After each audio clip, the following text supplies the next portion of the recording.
Vamos a imaginarnos un estudiante muy concentrado en su lectura. Probablemente aprenderá rápidamente, y eso le puede resultar muy útil. Pero, ¿qué tal que no se dé cuenta a tiempo de que el edificio se está incendiando? Otro estudiante menos concentrado demorará más en aprenderse la lección, pero se dará cuenta de todo. La concentración es un estado cerebral que favorece ciertas actividades, aumentando la percepción de algunos estímulos y disminuyendo la de otros. Pero al mismo tiempo es un arma de doble filo, porque puede hacer que la persona pierda de vista el panorama general en el que se encuentra. Un boxeador muy concentrado y entusiasmado se desempeñará muy bien e incluso sentirá transitoriamente menos dolor como consecuencia de la liberación de adrenalina y endorfinas mientras ejecuta su deporte, pero podría sentirse demasiado confiado, excederse y lesionarse si no toma las precauciones adecuadas. Y es que otra característica de la persona muy concentrada es que se vuelve poco sensible hacia los estímulos distractores. No obstante, cuando no logra inhibirlos del todo, le pueden resultar muy molestos los estímulos ajenos a la actividad en la que está enfocada. Y es que mientras más concentrados estemos en algo, más nos enfadará que nos interrumpan. Ahora bien, normalmente hay personas con más facilidad para concentrarse, mientras que otras casi no pueden evitar distraerse. Esto no necesariamente implica una desventaja de una o de otra, ya que en la vida hay tanto actividades en las que la concentración es útil como actividades en las que es esencial darse cuenta de todo. Por ejemplo, cuando alguien conduce en una carretera a gran velocidad, debe darse cuenta de cualquier evento inesperado, pero resolver problemas matemáticos demanda enfocarse rigurosamente en los mismos. Así que podemos considerar que hay todo tipo de personas, entre las que son muy capaces de concentrarse y las que se distraen con mucha facilidad. Pero vámonos al extremo y empezaremos a notar más dificultades que ventajas, al menos en la sociedad como la conocemos. Aquí están, por un lado, las personas que parecen nunca poder concentrarse y por otro, aquellos que se concentran demasiado. Pues bien, el autista es alguien exageradamente capaz de concentrarse, o lo que es lo mismo, poco capaz de distraerse, al punto que se desconecta rápidamente de la mayor parte de su entorno y solo se enfoca en una fracción del mismo, lo que le puede llegar a ocasionar graves dificultades. Reconocerlo es crucial para comprenderlo y facilitar su adaptación. Es por ello que hoy hablaremos de esta peculiar condición,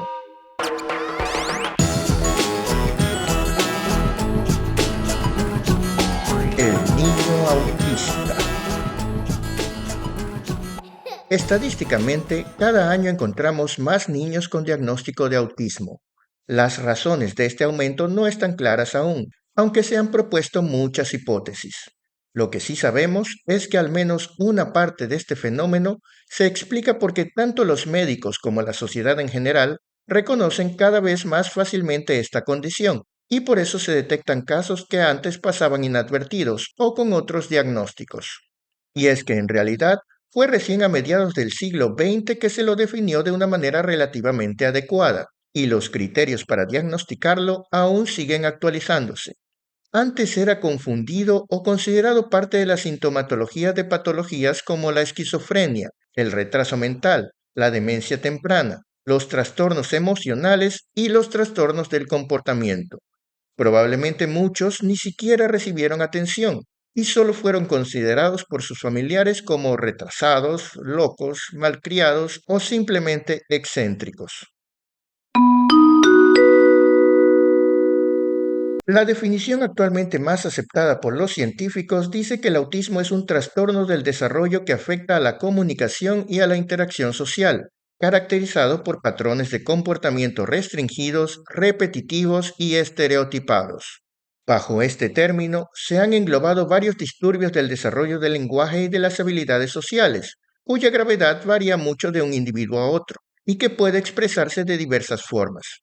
La heterogeneidad de sus manifestaciones hizo que se describieran en el pasado diferentes entidades que hoy se consideran variantes de la misma condición.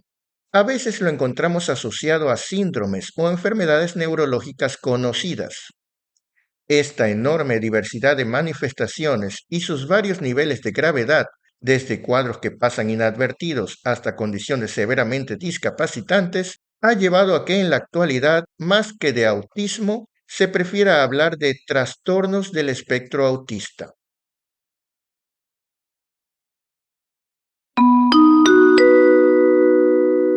Toda la evidencia actual apunta a que se trata básicamente de una condición genética y por tanto presente desde el nacimiento, aunque ciertos factores ambientales podrían modificar su expresión. Con frecuencia notamos un patrón familiar. A menudo se termina descubriendo otros casos o al menos rasgos similares en la personalidad de los padres, los hermanos u otros parientes, lo que sugiere un papel importante de la herencia. También apoya esta conclusión el hecho de ser más frecuente en hijos de padres añosos y en algunos trastornos genéticos conocidos, como el síndrome de Rett o el síndrome del cromosoma X frágil, aunque cualquier enfermedad que afecte al cerebro puede agravar o hacer más notorias las manifestaciones autistas.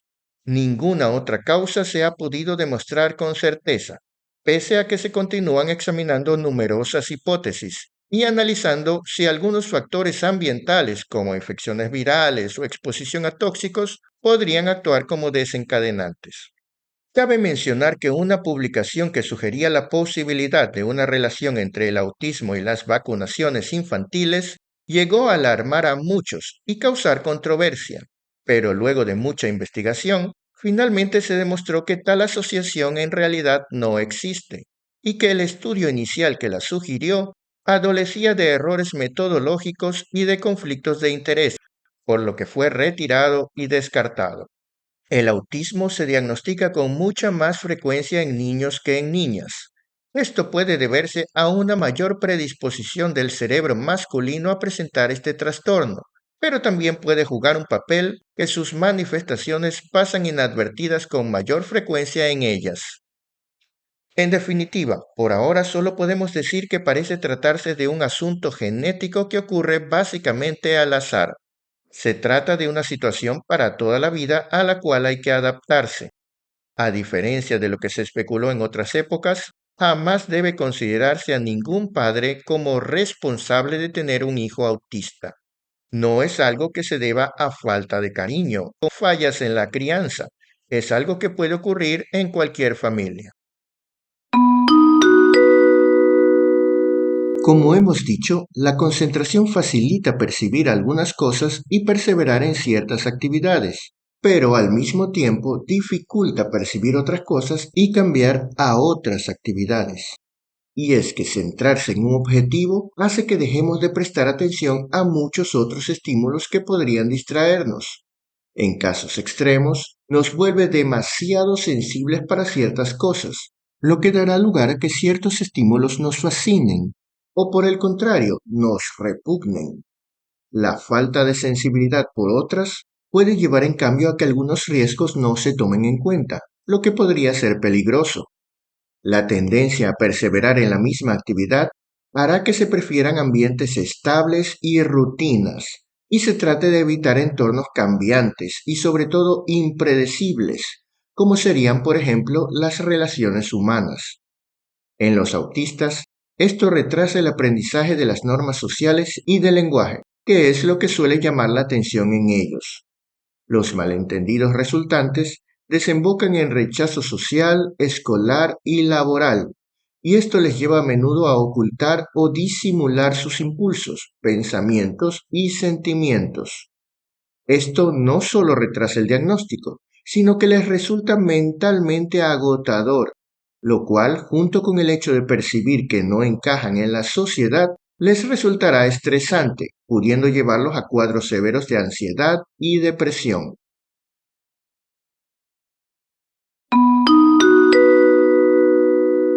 Aunque por lo general el diagnóstico no se puede hacer con seguridad antes de los 2 años, con frecuencia hay signos detectables desde mucho antes que pueden servir para estar alerta sobre esta posibilidad.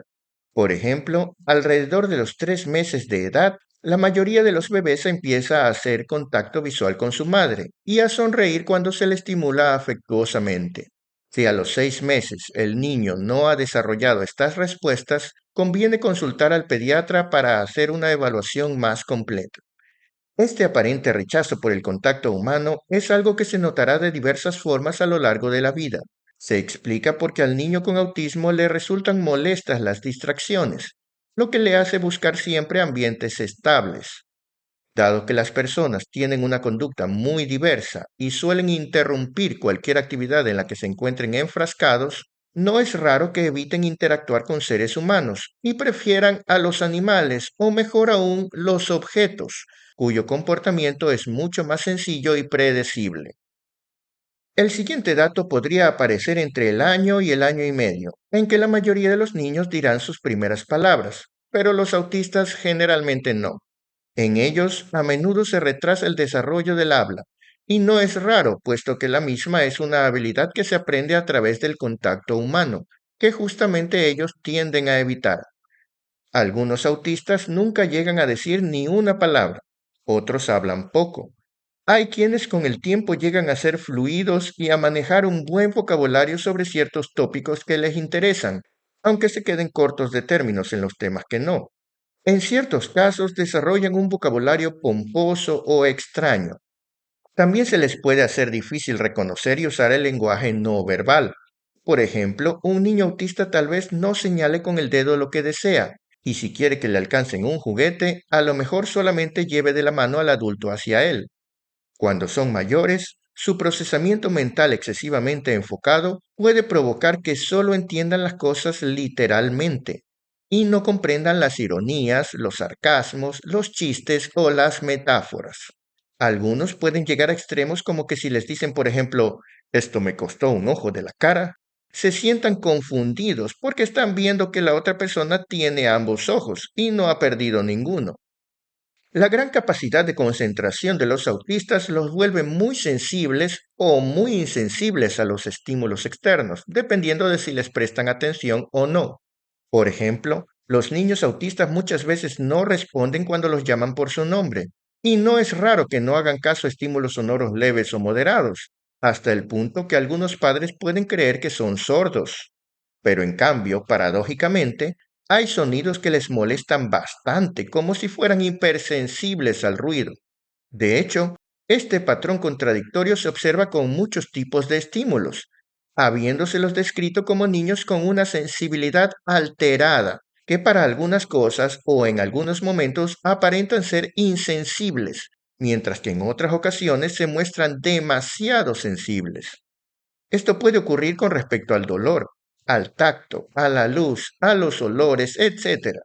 Se los ha visto, por ejemplo, caminar de puntillas sobre ciertas superficies o evitar cierto tipo de alimentos simplemente porque les molesta su textura.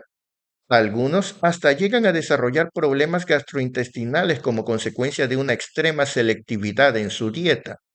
Es frecuente que algo les resulte tan desagradable que sobrepase su nivel de tolerancia y lloren, griten o hagan berrinches. Y no estamos hablando de las rabietas que cualquier niño, incluidos ellos mismos, pueden hacer cuando no se les compra el juguete que querían o no se les da una golosina o algo similar.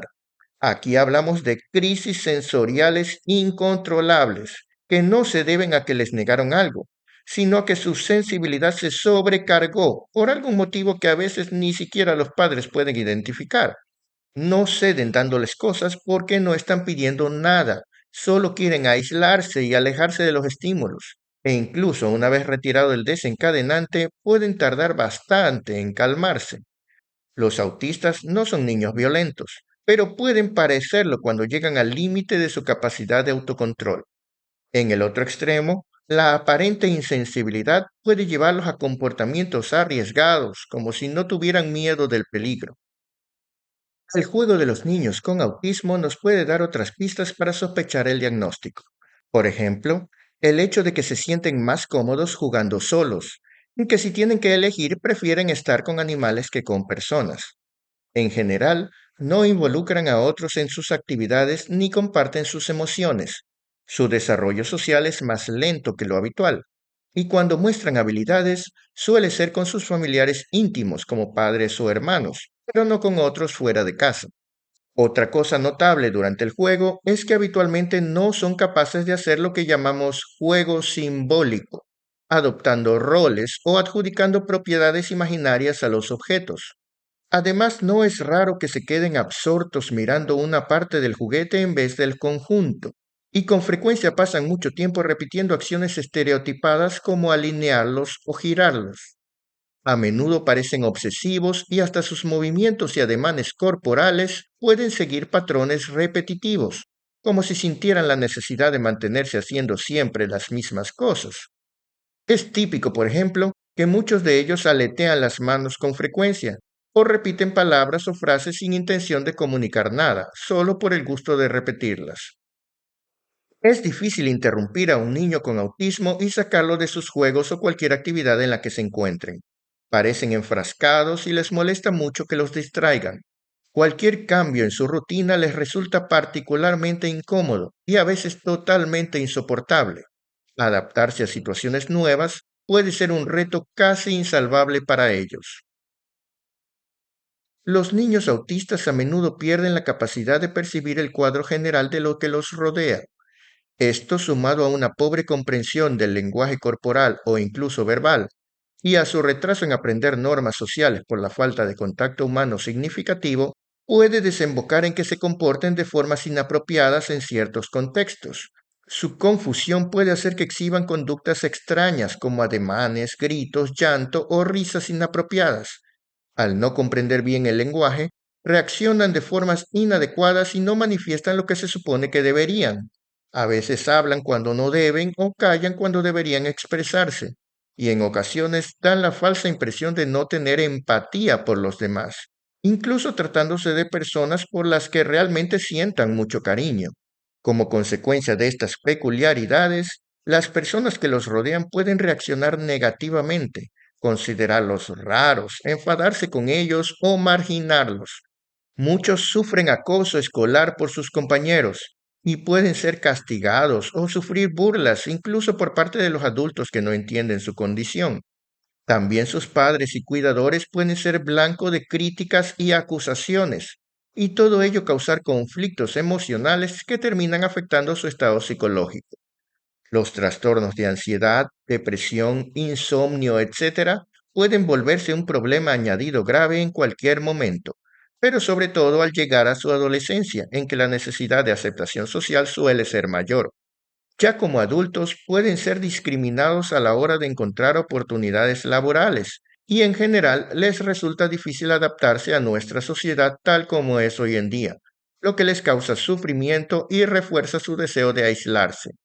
Para adaptarse socialmente, muchos enmascaran las manifestaciones de su condición, por ejemplo, aprendiendo a interpretar el lenguaje corporal y a simular emociones o aficiones que no tienen de manera natural. Este enmascaramiento puede dificultar o retrasar su diagnóstico, y hay muchos que creen que es un fenómeno más común en el sexo femenino, o que para ellas tal vez es más fácil enmascararlo, lo que podría ayudar a explicar la frecuencia con que se pasa por alto el autismo en dicho sexo. Otra cosa engañosa es la percepción de la inteligencia de los autistas. Hay quienes creen que los autistas son retrasados mentales, mientras que otros los ven como si fueran genios. Ni lo uno ni lo otro. Aunque pueden llegar a parecer deficientes mentales en determinadas situaciones y genios en otras, el autismo en sí no tiene nada que ver con el coeficiente intelectual, ni lo aumenta ni lo disminuye. Salvo que esté acompañado de alguna otra condición neurológica, el autista tiene la inteligencia de cualquier otro niño, obviamente con las variaciones individuales que ello implica. Es decir, sí habrá algunos menos capaces y otros auténticamente geniales, pero lo mismo que en cualquier población.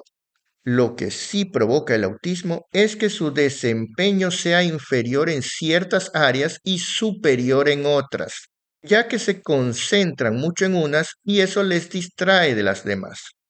Por eso típicamente tienen resultados mixtos en las pruebas clásicas de inteligencia, obteniendo muchas veces el mismo niño valores muy elevados en unos parámetros y muy bajos en otros.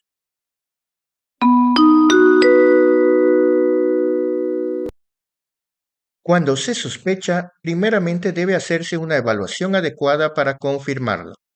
Dado que hay otras condiciones que pueden parecerse mucho y que no hay pruebas de laboratorio que puedan afirmar o descartar el diagnóstico, puede suceder que a un niño se le diagnostique autismo cuando en realidad no lo tiene, o que lo tenga y no se le diagnostique. Por otra parte, las personas autistas o con familiares autistas pueden creer que saben diagnosticar esta condición por su experiencia y no siempre están conscientes de la gran variedad de formas en que esta entidad puede manifestarse, ni de la cantidad de situaciones que pueden parecer autismo sin serlo.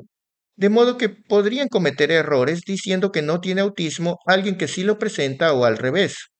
No es raro que se crea que un niño es autista solo por características aisladas, como que no habla, que no mira los ojos, que aletea las manos, que es tímido o que se comporta raro. Nada de eso basta por sí solo.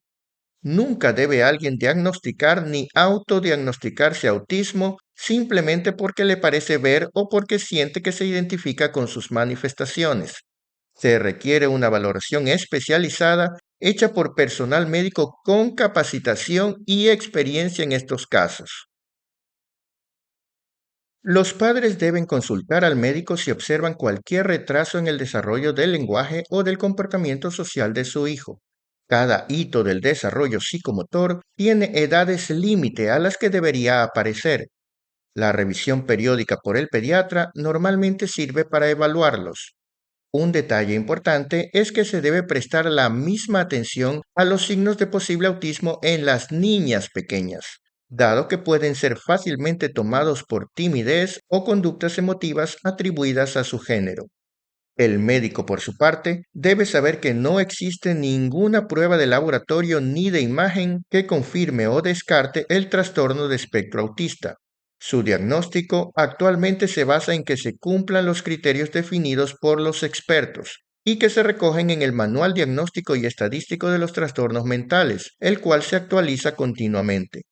Al momento de realizar este video va por la quinta edición texto revisado, que se conoce abreviadamente como DSM-5TR, que establece que para diagnosticar autismo se deben cumplir todos los criterios principales que son tres: dificultades en la reciprocidad socioemocional, en la comunicación no verbal y en el desarrollo y mantenimiento de relaciones con otras personas, y además por lo menos dos de los cuatro criterios adicionales especificados.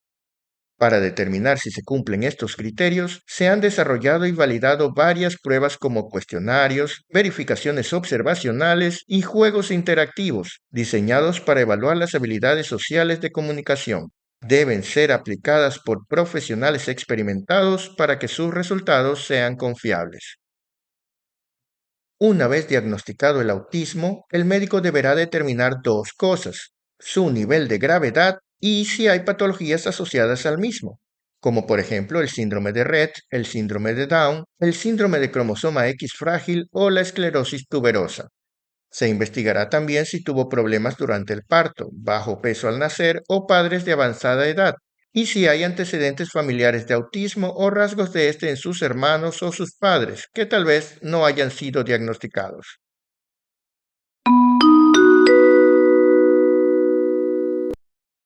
En primer lugar, es preciso que los padres dediquen pacientemente tiempo para aprender sobre el tema y comprender lo que tiene su hijo. Esto les permitirá ayudarlo a superar las dificultades que esta condición les presenta. Pero tampoco deben estar solos en semejante tarea. Necesitarán de toda la ayuda posible. Para empezar, la de varios profesionales calificados, incluyendo al pediatra, el terapista del lenguaje, el psicólogo o neuropsicólogo, tanto para el niño como para los padres, y a menudo el psiquiatra, sobre todo cuando se requieren psicofármacos. Inicialmente harán falta también especialistas que valoren su capacidad visual y su audición, que son importantísimas para garantizar un desempeño escolar adecuado, un neurólogo para descartar otros trastornos añadidos, y puede necesitarse de un nutricionista y un gastroenterólogo para las complicaciones alimentarias. Pero además de la ayuda profesional especializada, se debe capacitar a la familia, a los cuidadores, al servicio doméstico y sobre todo a los educadores escolares para que sepan tratar a estos niños. Con mucha frecuencia es necesario contratar cuidadores especializados y maestros sombra que los acompañen en la escuela, porque sí, salvo casos excepcionales, no solo pueden, sino que deben ir a la escuela. No es adecuado para el desarrollo de estos muchachos que se los recluya en lugares para enfermos o retrasados mentales, ya que necesitan aprender a adaptarse a la vida real. Hasta donde sea posible, deberían asistir a clases en escuelas normales, además de recibir terapia particularmente. Más adelante deberá incluírselos en el sector laboral y en la vida social, y todo ello requerirá asistencia. Conviene que los padres de los niños autistas se pongan en contacto con organizaciones y grupos de apoyo dedicados a esto profesionalmente, que brinden asesoría y faciliten el acceso a determinados servicios. A nivel mundial, nacional e institucional, es muy importante que se actualicen las políticas educativas, laborales y sociales, de modo que favorezcan la inclusión de las personas con autismo en sus diferentes entornos. En casa, la familia debe organizar su vida de modo que no resulte demasiado estresante para el niño. Habrá que manejar horarios y rutinas predecibles, evitando los cambios inesperados, las situaciones demasiado ruidosas, los viajes repentinos, etc. Y si debe cambiarse algo, hay que hablarle y preparar al niño primero para que lo acepte. Hay que aprender también, según la situación, las técnicas necesarias para comunicarse con el niño, por ejemplo, mediante el uso de pictogramas o ayudas tecnológicas, como programas diseñados específicamente para facilitar la comunicación de personas con trastornos del lenguaje. Pero eso no excluye hablarles, lo que hay que hacer bastante, de hecho, y estimularlos a mirar a los ojos, a responder, a pedir las cosas con palabras y no solo con acciones, e interactuar con ellos lo más posible, para que se acostumbren al contacto humano y disminuya poco a poco su miedo a la interacción social. Hay que cuidar igualmente su dieta e introducir con paciencia y sin presión alimentos variados, ofreciéndoles los nuevos una y otra vez sin obligarlos, hasta que en algún momento los acepten. Son niños que necesitan mucho acompañamiento y también paciencia para corregirlos, lo que debe hacerse sin excesiva severidad, pero con mucha consistencia, es decir, repetirles una y otra vez que es correcto y que no. Necesitan apoyo emocional para sobrellevar sus problemas y comprender que su condición les provocará más dificultades para ciertas cosas, pero que también puede facilitarles otras, por lo que deben aprender con el tiempo a sacar lo mejor de sí mismos y de su estado. La condición cerebral de estos niños es algo que no podemos cambiar. Al menos por ahora, si alguien afirma que puede curar el autismo, probablemente sea un charlatán. Y si alguien cree que se curó del autismo, es que nunca fue autista.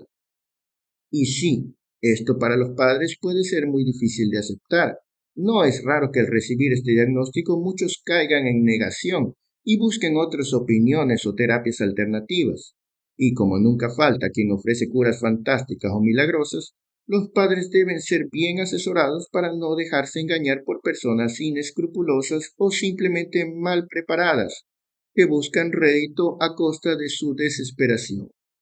Pero esto tampoco significa que no haya nada más que hacer que resignarse. Por el contrario, con el apoyo adecuado, un niño con autismo puede llegar a ser un adulto con una vida plena, satisfactoria y productiva. Y este es nuestro objetivo. Espero que les haya gustado este resumen. Nos vemos en una próxima ocasión.